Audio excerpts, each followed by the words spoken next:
Atilra es artífice de un proyecto solidario, colectivo y social. Es una realidad que crece, se desarrolla, vive y se multiplica.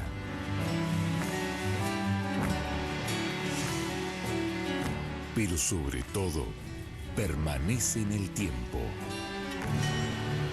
Atilra, más de 70 años, sembrando de sueños el camino.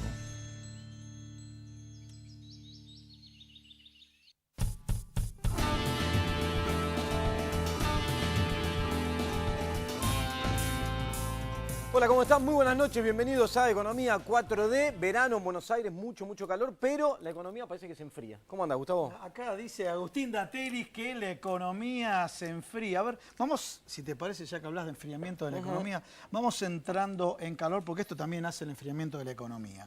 El decreto del gobierno que le quita poder a la CETERA y anula la paritaria nacional.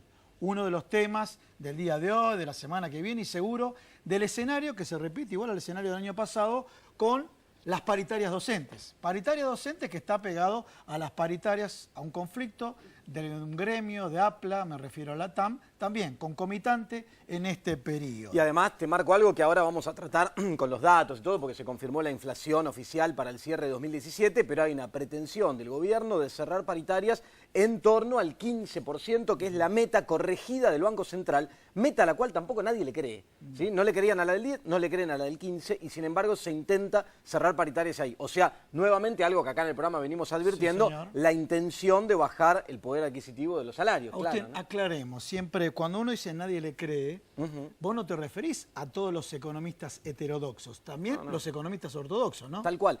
Pero acá hay dos cosas, mira, es curioso. Cuando vos mirás los relevamientos de las consultoras que sigue el Banco Central, y ellos le toman muchas consultoras, la información y mes a mes lo van actualizando, ahí vas a ver que tampoco le creen, pero por poco, están alrededor de 17% las proyecciones. Ahora, esa es la visión de las consultoras cuando quieren congraciarse con el gobierno y entonces no salir con un resultado muy alto para no quedar mal porque todos forman parte del lo mismo. Para que la brecha no sea tan grande, pero cuando se acerca a fin de año empiezan a crecer. No, pero además, cuando mirás los rendimientos de los bonos, Sí. la tasa de interés, no baja de 27, estaban 28, no baja de 27%. O sea, cuidado con la intención y lo que hay atrás de la proyección que marcan las consultoras y la realidad en los números, que cuando vas y pones la papota uno arriba del otro, ¿no? Ahí ya es 27 la tasa. Bueno, ¿te tomaste vacaciones?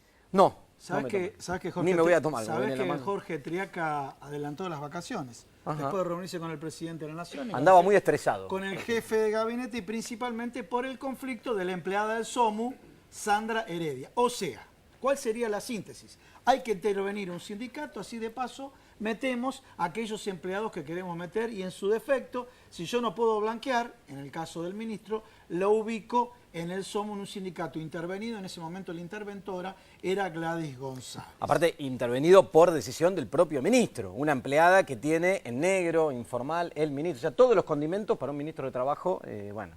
A ver, raro, ¿no? cuyo currículum, su CV, vamos a ver, en LinkedIn se van a fijar, soy hijo de un referente gremial, que ese referente gremial no recibió las auditorías que están recibiendo muchos dirigentes, que me refiero al padre de Jorge Triaca, ¿no es cierto? No recibió el nivel de auditorías que están recibiendo muchos de los sindicalistas, que algunos de ellos están presos. Pero vos fíjate la concomitancia, o sea, el Caballo Suárez está preso, dejó la titularidad del mismo y sin embargo aprovechan esa acefalía para colocar gente de la función pública y bueno, de alguna manera relacionada con este gobierno. Otro de los temas destacados de la semana y también dio mucha letra para cortar y también de los medios de comunicación. Este tema de la judicialización de la política y me refiero a la liberación de Amado Boudou, ¿no es cierto? ¿Pero por qué digo esto?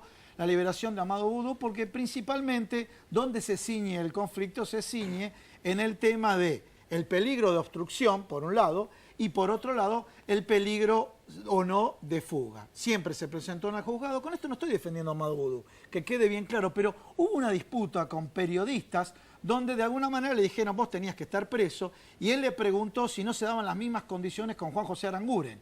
Y de alguna manera tuvieron que retractarse los periodistas porque en las mismas condiciones él había manifestado que Juan José Aranguren puede entorpecer la investigación de las causas en la cual él está involucrado. Es que, a ver, eso es algo que acá en el programa tratamos en su momento y que lo trató un columnista de La Nación, por ejemplo, Sí, señor.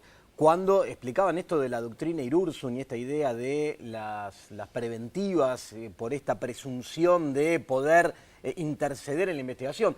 Corre mucho más para funcionarios que están en actividad, que tienen realmente poder y que están en funciones, que en estos casos donde ¿cuál es el poder que puede tener Amado Boudou o tantos del resto que hoy están detenidos por estas causas que todavía no avanzaron y no están no está claras? la sentencia. No El está la tema, el sentencia. concepto por el que está preso es el peligro de fuga o entorpecimiento. Él lo que está argumentando es que ninguna de las dos variables se da. Y por otro lado dice, bueno, supongamos que se pueden dar. ¿No aplica lo mismo para Juan José Aranguren, que tiene tiene investigaciones? Y también desde el periodismo parece que no, que la lupa se mira de forma diferente. Pero ¿sabés qué? Hablaste de los periódicos y vamos a hablar del diario La Nación del día de hoy. Publicó en tapa, caída del consumo del 1%. Y acá Agustín Dateris siempre hablaba en el escenario electoral este veranito del consumo. A ver, contanos un poco del veranito del consumo. Claro, lo hablábamos acá en el programa. Previo a las elecciones hubo un veranito de consumo. ¿Por qué? ¿Impulsado por qué? Porque vos me decís, el poder adquisitivo de los salarios cae, la inflación no cede al ritmo que el gobierno pretendía, sigue siendo alta, cerró el año 2017 en registros muy altos, que acá anticipamos, ¿te acordás? Desde el año pasado que decíamos la inflación va a ser 25% en el año 2017, cerró 24,8%. En ese contexto vos decís, ¿por qué hubo un veranito de consumo? Bueno, porque estuvo muy estimulado desde el crédito, ¿sí? Lo que hizo el gobierno previo a las elecciones de octubre fue estimular mucho diferentes líneas de crédito, sobre todo una que nosotros advertimos acá, cuidado, que es riesgosa, que es la del crédito UVA, indexado, que primero apareció como préstamo hipotecario de largo plazo para suplir un hueco que había hace mucho tiempo en la economía, con todos los riesgos que implica igual esos créditos. Después se expandió y se utilizó la modalidad UVA para autos, para préstamos personales, para un montón de cosas. Los bancos muy incentivados, muy estimulados de parte del Estado a colocar créditos. Ese boom crediticio generó un auge del consumo previo a las elecciones, pero que se agotó. ¿Por qué se agotó? Porque el nivel de endeudamiento de las familias no da para más. O sea, con la pérdida por adquisitivo que hubo estos últimos 2 años, las familias fueron empujadas muy fuertemente a caer en el consumo, a caer en el crédito, perdón, para sostener los niveles de consumo, y eso empezó a agotarse. Por eso ahora, frenado el crédito después de este boom, empieza a resentirse el consumo y los indicadores así lo demuestran. Esto es una consultora privada que muestra que para el año 2017 el consumo cayó un 1%. Recordemos algo que siempre decimos acá, el consumo es el 75% de la demanda en Argentina, del Producto Bruto, ¿sí? O sea, es la principal variable que te explica que haya o no crecimiento. Bueno, está para atrás.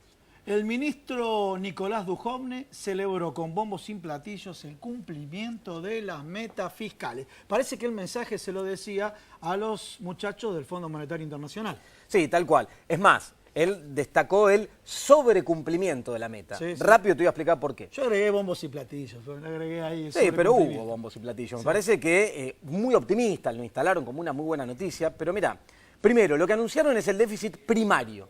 Muy rapidito, ¿qué es el déficit primario? La diferencia entre lo que el Estado gasta y recauda. ¿Sí? Dijeron la meta era 4,2% del PBI y el déficit terminó siendo 404.000 millones de pesos, que representa el 3,9% del PBI. Entonces te dicen, sobrecumplimos, eso es una buena noticia. Ahora bien, te pones a meter un poquito más adentro esos números y decís, bueno, pero pará, eso es el primario. ¿Qué pasa con el déficit financiero? Que es el primario más los intereses de la deuda. ¿Por qué no nos decís en pesos? Sí. ¿Cuál es el presupuesto de este año de intereses de la deuda? Primero te doy el del año pasado y ahora el de este año. ¿Querés el comparativo? Claro, Vale, el vamos. año pasado los intereses de la deuda fueron 225.000 millones de pesos. Crecieron un 71% en O sea, 2017. 225.000 más 6 ceros. Claro, y yo recién te decía que el déficit primario fueron 404.000 millones. O sea, el total, si le sumás intereses, es de, bueno, haceme la cuenta, 404 y 225, 630.000 millones de pesos. Todo eso es el 6,1% del PBI.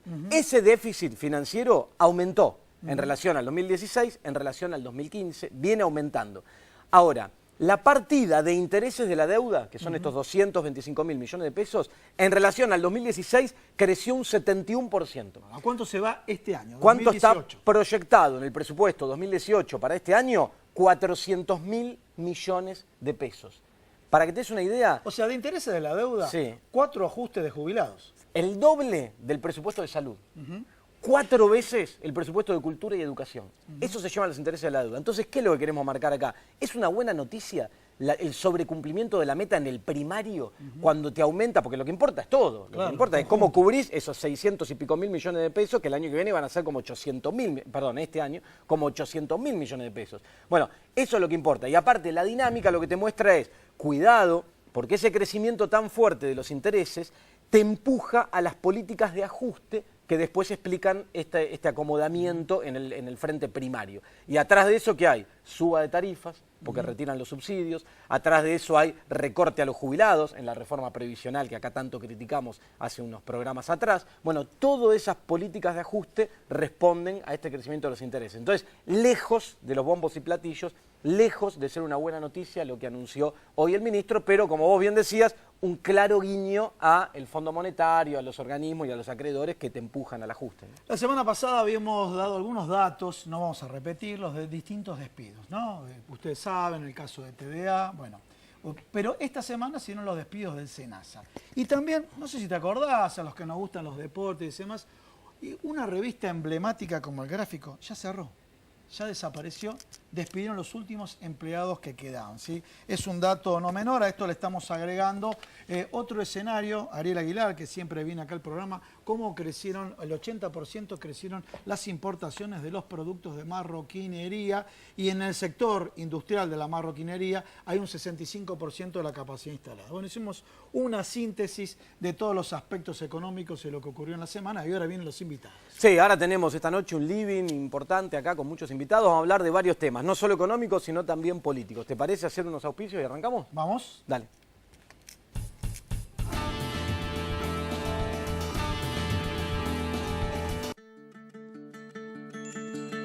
Atilra es artífice de un proyecto solidario, colectivo y social. Es una realidad que crece, se desarrolla, vive y se multiplica.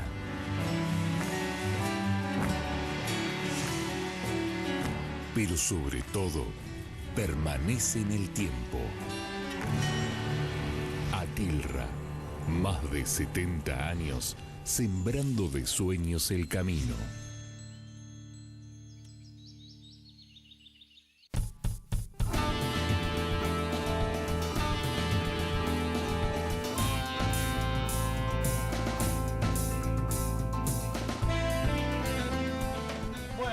Comenzamos el programa, estamos con Cecilia Agenstein, que es doctora en Ciencias Sociales de la Universidad Nacional de General Sarmiento y también becaria del CONICET. Te vamos a pedir a vos, si puedes, aunque sea una introducción, pero la relación gobiernos y sindicatos, ¿cómo estás viendo el escenario? Bueno, vemos una relación muy diferente a la que teníamos, digamos, en el gobierno anterior, no solamente porque cambió el signo político, ¿no? El gobierno anterior es un gobierno de partido justicia, un gobierno justicialista, un gobierno peronista. Históricamente los gobiernos peronistas han tenido una articulación orgánica con el movimiento obrero organizado, digamos, una continuidad histórica en esto, pero además de eso hay un cambio muy fuerte no solo de signo político, sino de políticas laborales, una reorientación muy fuerte en las políticas laborales de este gobierno, ¿sí? Que tiene distintos planos, ¿sí? Un plano que tiene que ver con el Poder Ejecutivo, con fuertes cambios en el Ministerio de Trabajo, otro que tiene que ver con una judicialización de la protesta laboral, ¿sí? Fuertes cambios en los tribunales del trabajo y al mismo tiempo represión de la conflictividad laboral y judicialización de ciertos líderes sindicales, algunos controversiales, ¿no? En tercer lugar, vemos también una ofensiva en el plano legislativo. O sea, en los tres poderes del Estado vemos un fuerte cambio de reorientación hacia los trabajadores y trabajadoras y hace el movimiento sindical. Del lado de los sindicalistas también hay muchos cambios, pero me extendería mucho si... Bueno, ahora lo seguimos lo tratando. profundizamos después. Bueno, estamos con Francisco Cafiero, bueno, ya honrando un apellido de trayectoria peronista, pero no mencionamos con Agustín el mega DNU del presidente de la Nación que supera y modifica, me refiero, más de 100 leyes a las cuales está modificando y de alguna manera hay un intento de planteo de inconstitucionalidad del mismo. Bueno, estamos ante un enero muy caliente, ¿no? No solo por las elevadas temperaturas del clima, pero el DNU refleja una transferencia de recursos importante, avance sobre la flexibilización laboral. Esto perjudica a muchos sectores de la Argentina y además deja la connotación de por qué quieren un Congreso cerrado. Porque debatir esto en el Congreso desnuda muchos de los objetivos que hay detrás de este decreto, que beneficia a unos pocos, que son unos pocos muy relacionados con quienes toman hoy las decisiones en el entorno de Mauricio Macri. Y esto es un claro retroceso a los retrocesos que ya venimos experimentando y viendo en estos últimos tiempos. Por lo tanto, el DNU, la verdad que deja mucho que desear y además es absolutamente contradictorio. Macri ganó las elecciones pidiendo más institucionalidad, más diálogo y consenso, y gobernar de esta manera cierra todo tipo de discusión y diálogo alguno. Abordarlo es muy amplio porque es enorme el DNU, pero digo, hay un pedido de inconstitucionalidad ya, creo que el doctor Barcesat, si no me equivoco. Hay mucha polémica en relación al DNU y la verdad que esto amerita de un profundo debate de todas las fuerzas políticas e institucionales de la Argentina para aclarar este asunto. Ahora vamos a seguir profundizando todos los temas con los invitados, pero vamos a seguir presentando. Lo tenemos Hernán Villar. Al amigo de la casa, acá. Hernán Villar. Don Bueno, Hernán Villar. bueno, la visita del Papa. ¿Qué resumen nos podés hacer de la visita del Papa? Desde el telegrama que dicen que envió, que no envió, sí, que envió al gobierno nacional, que fue criticado por los medios nacionales, los que tienen cierta orientación política. Bueno, es una noticia en pleno desarrollo, ¿no? Recién se está yendo por estas horas de Chile hacia Perú, una visita bastante esperada. Lo que queda en el aire es por qué no viene a la Argentina, digamos, o todas las editoriales pasan por ahí. Está el dato de color, ¿no? Donde pasa el sumo pontífice, va dejando un mensaje a todos los países donde pasa por el espacio aéreo. Saludó al presidente de Paraguay y hace una mención en el telegrama del encuentro que tuvieron el año pasado en el Vaticano. Y cuando pasa por Argentina deja una oración, para mí, para destacar, que dice, no dejen de rezar por mí, ¿no? Marcando una cuestión media extraña. Bueno, después vamos a desandar un poco esta visita, este paso por arriba de la Argentina y no de aterrizaje acá. Pero quizás sea la visita más difícil que atravesó en términos políticos la de Chile, un país con bastante contradicciones, ¿no? Tenemos dos temas muy fuertes. Muchas denuncias de abuso, bueno, ¿no? Principalmente, ¿no? Dos temas muy fuertes. Pedofilia por parte de la Iglesia, un hecho que ha pedido disculpas, ¿no es cierto? Y otro tema también muy fuerte, el conflicto con los pueblos originarios, en este caso los mapuches. Pero el tema de la pedofilia pegó muy fuerte. En el año 2010 hubo un caso muy emblemático en Santiago con un cura muy importante, en el cual se cree que un obispo, el obispo Barrios, le tapaba los casos de pedofilia y apareció en los actos del Papa, en estos últimos actos de ayer y de hoy, ¿no? Algo que despertó también las críticas en muchos sectores chilenos. Hubo 8 atentados a distintas iglesias y catedrales en Santiago. Fue una visita bastante caliente, con algunas frases que, si quieren, después las repasamos y que bueno, yo creo que hay un tema ahí que atraviesa también por qué no viene a la Argentina el Papa, que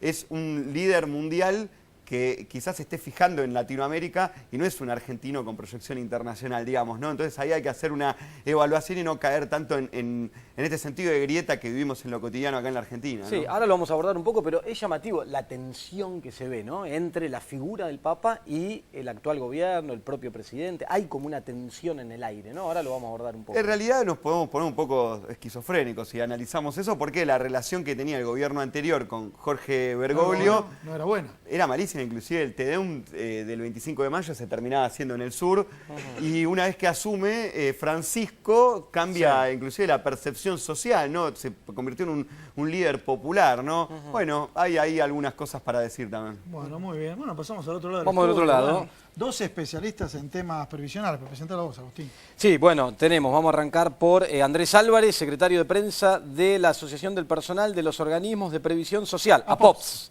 más fácil. Buenas noches, gracias por estar acá. Y Federico Bobrovsky, que es abogado previsional. Bueno, ¿sí? comenzamos por ambos, pero en el caso tuyo, contanos un poco este tema. Los jubilados, acá en este programa no tienen referentes gremiales y de alguna manera queremos plantear cuál es la situación de los jubilados. Bueno, el DNU que hablaban hace un ratito, entre otras cosas, establece, o mejor dicho, abre la puerta para el saqueo del Fondo de Garantía y Sustentabilidad, ¿no? Está en riesgo el único ahorro genuino de los trabajadores argentinos. Hace algunos meses hablábamos de que la reforma previsional era un paso más en este plan sistemático de destrucción de ANSES, que es la columna vertebral de la seguridad social. Bueno, el paso siguiente fue el DNU. Este DNU que liquida las acciones del Fondo de Garantía, que en el colmo de los casos, mientras que le niega el dinero a los más pobres, le da préstamos a los privados, porque entre otras cosas lo que facilita el DNU es a poner el ahorro de los trabajadores en la timba financiera, en vez de apostar a los proyectos productivos, que a su vez generan una rueda que favorece a la economía nacional, que genera más aportes, que genera que los jubilados incluso puedan ganar más dinero. El gobierno ha puesto en marcha ese plan sistemático y todo lo que vemos diariamente son pasos en ese sentido.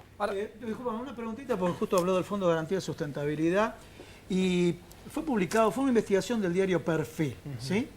El fondo Axis, en la cual participó Caputo, y en vez de hacer colocaciones en forma directa, lo hicieron a través del fondo y pagaron una cifra millonaria de comisiones. Contanos un poco. Sí, hay que aclarar que eso es una práctica habitual del Fondo de Garantía, que es... De este gobierno y gobierno anterior también. Del gobierno anterior también, sí. a través del Banco Central, realiza la compra de títulos. Y los coloca, sí. Es para que no pierda el valor del dinero. Exacto. Hasta ahí. Ahora Hasta ahí era alguna práctica habitual, normal y que ya se hacía desde la gestión anterior. Ahora bien, utilizan un intermediario, que es Axis Ahorro Plus, que pertenece a Caputo. No solo eso, sino que además, o sea, eso generando beneficios por 500 millones de pesos para Caputo, pero además el depósito de ese dinero lo hace en un banco en el que él también es socio.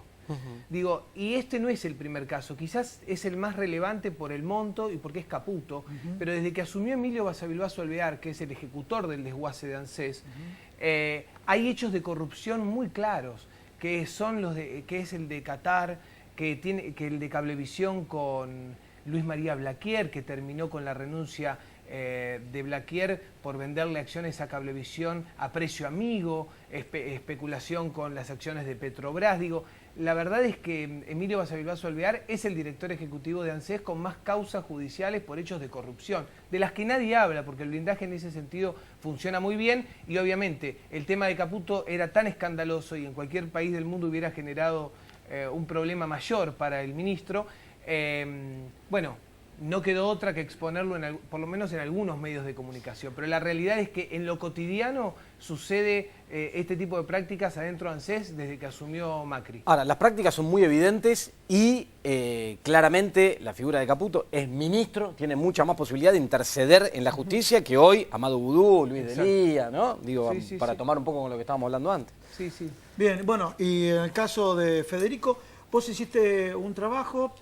No tenemos el gráfico acá, pero era la comparación mes a mes de las jubilaciones en pesos. Y bueno, hacen una síntesis. O sea, sabemos que en términos generales hay una pérdida del aumento, llamemos el aumento original versus el aumento nuevo, ¿no es cierto? Contanos un poco qué es lo que pasa con los jubilados. Sí, generalmente esto se puede tomar desde dos perspectivas. De la perspectiva del haber jubilatorio mínimo, que es la que la enorme mayoría de los jubilados hoy está cobrando, y un haber más o menos medio, que sería alrededor de 10.000 pesos por mes, y ahí podemos comparar cómo impacta la nueva fórmula de movilidad comparándola con la vieja fórmula de movilidad, y lamentablemente para el gobierno en todos los casos vamos a utilizar una mezcla de terminología académica y un poco de cordobés.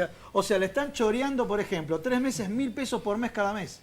Sí, en el año da alrededor, para un haber medio, da de 6.100 pesos. Sí, pero yo vi tu Menos, no con las informe. Tu informe proyecciones. decía que hay un trimestre que eran menos 1.000 pesos, menos 1.000 pesos, menos 1.000 pesos. Hay otro trimestre que son 200 pesos de diferencia, siempre en Sí, términos se equipara, constantes. a ver, ahí hay que ver cuál es el impacto de que ahora se trimestraliza, o sea, se Sí. hace cada 3 meses la El aplicación ajuste, de la sí. ley de movilidad, cuando antes era cada 6 meses, o sea que en ese lapso emparejamos un poco la diferencia que existe, ¿no? Bien. Pero bueno, de todas maneras siempre termina perdiendo la fórmula nueva versus la fórmula anterior. Bueno, antes hablábamos de la inconstitucionalidad, también hay un pedido fuerte para tratar de frenar durante el verano la reforma Sí, previsional. lamentablemente, bueno, ahí hay una cuestión procesal con la fiscal que Greenberg creo que se llama, que ahora no va a tomar el caso y se ha presentado, esto lo hizo el doctor Fernández Pastor, y ahora se ha presentado en el juzgado número 3 a cargo de Walter Carnota. Están Vamos pidiendo a ver. habilitar la feria judicial. Están pidiendo habilitar la feria, todavía ni siquiera se habilitó la feria, se le corrió traslado al fiscal de Bedia,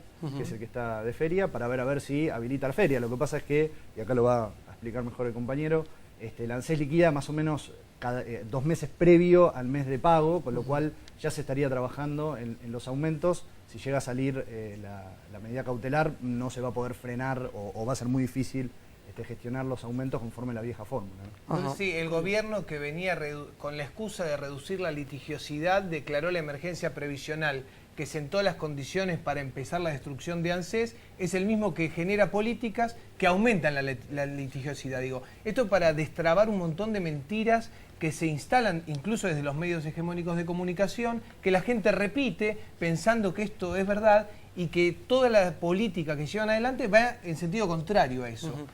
Si te parece, Bueno, vamos a un hacemos un corte. corte, dale, y seguimos profundizando todos los temas con los invitados de esta noche. Dale, vamos.